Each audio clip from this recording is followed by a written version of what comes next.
Hoping to find some clues to the rules which govern beauty, Stephen Marquardt went out and asked people who worked in the beauty industry. I just started canvassing different people that I knew in those industries, and it was pathetic. I couldn't believe it. Nobody knew what beauty was. Nobody could understand it. Everybody had a different idea.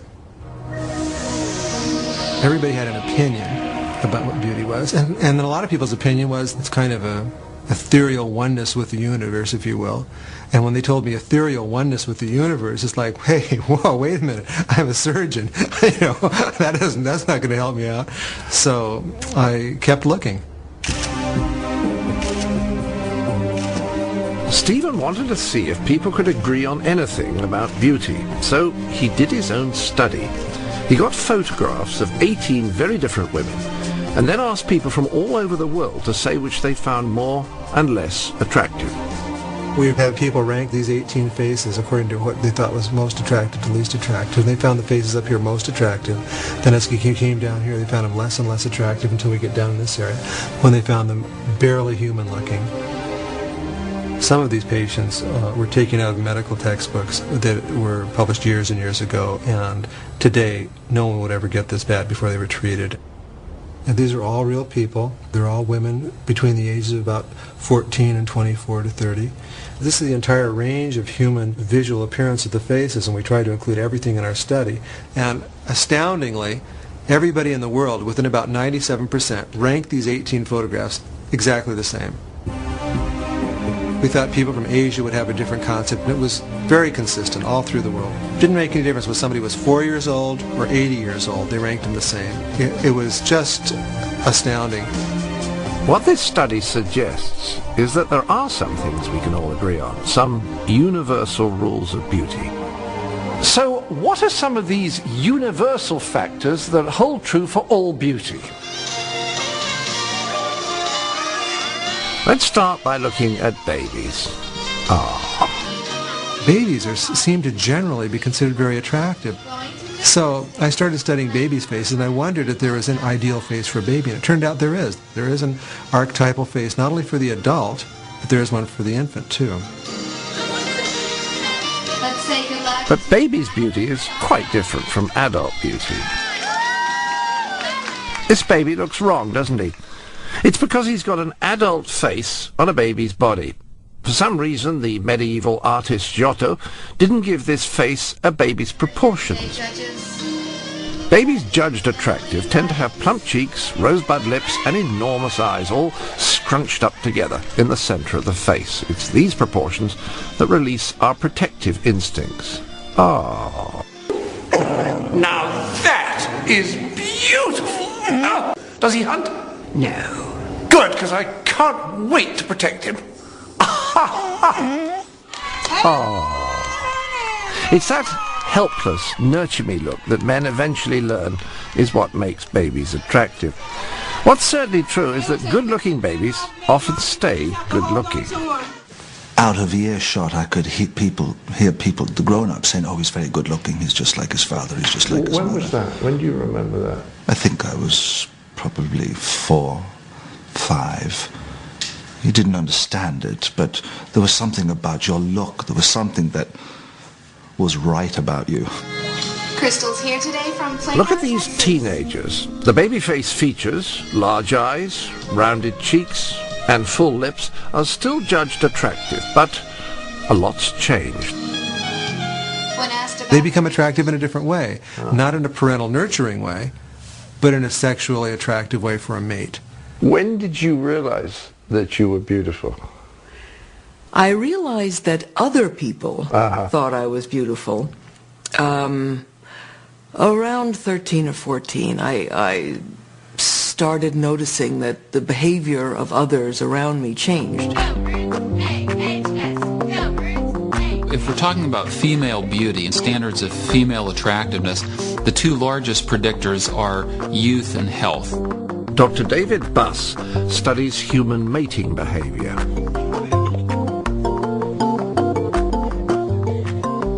Things like clear skin, smooth skin, full lips, because lips, most people don't know this, lips get thinner as you age, and so full lips is a sign of youth, also a sign of health. Stephen Marquardt suggests there may be an age range of maximum beauty. There's a certain window during our life when we're most attractive, particularly women, and that's about between the ages of 14 and 24.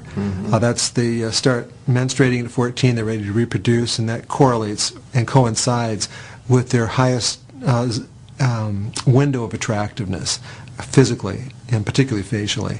I don't think that's true at all in girls or boys, as it happens, because it's a sweet, puppyish sort of prettiness when you're very young, but you know, it doesn't really move you. I don't think it's sweet.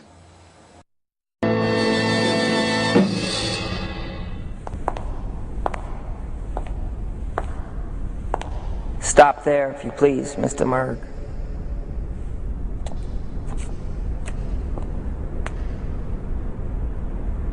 Have you had surgery, Mr. Merg? No.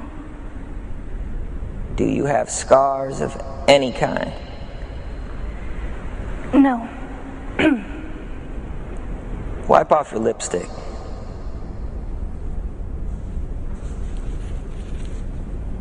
That's much better. Now turn around for me.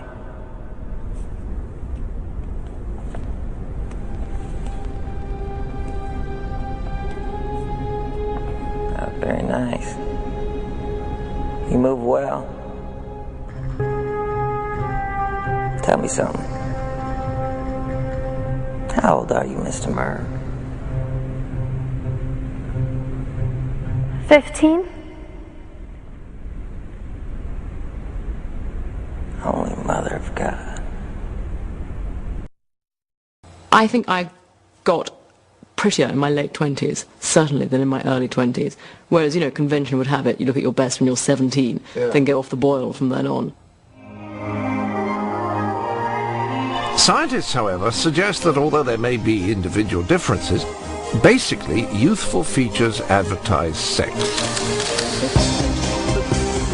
Sex, of course, advertises products. This is Zara, who, you'll remember, was plucked out of obscurity to be a new fashion model.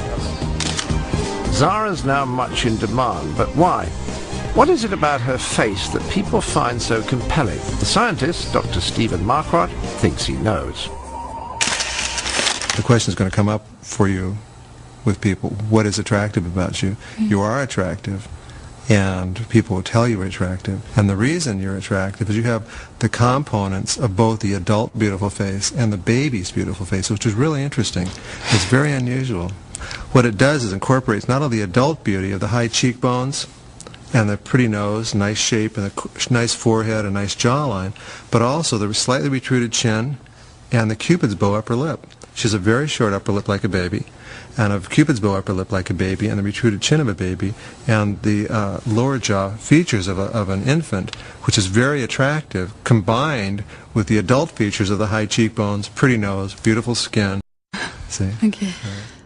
Boy, you are just hitting on all 6 cylinders, aren't you? Oh my God. Would you just smile for me one time? Just once. Yeah, you see, you got a short upper lip. Makes for a much nicer smile. He's actually shown that it all goes back to a proportion that the ancient Greeks knew about, Pythagoras knew about, and Fibonacci worked out what it is numerically, 1 to 1.618. And the extraordinary thing is, for example, that if you are beautifully proportioned, then the distance from the top of your head to your navel is 1.618. If you multiply that by 1.618, it's the same as the distance from your navel to your feet, which is very weird. And that's the same for the proportions of the joints of the fingers. So it's actually extraordinary. It's in flowers, yes. it's in the shells of snails. And I was telling this to an editor, and the editor said, well, don't you realize that it's the proportions of a frame of film? I said, what? He said, it's 1 to 1.618. So this proportion is out there, and this guy has constructed a kind of grid based on triangles and pentagons that are all 1.618, and he put that on a beautiful face, like Elizabeth Hurley would do it, and it fits it perfectly. All right, boys, I want you to rig up something like this. Should give the proper uplift ratios while reducing the need for additional torque support on the front. We are not getting enough production out of Jane Russell's breasts. All right, I want smooth titties, gentlemen. Smooth titties. That's Oh, an engineer.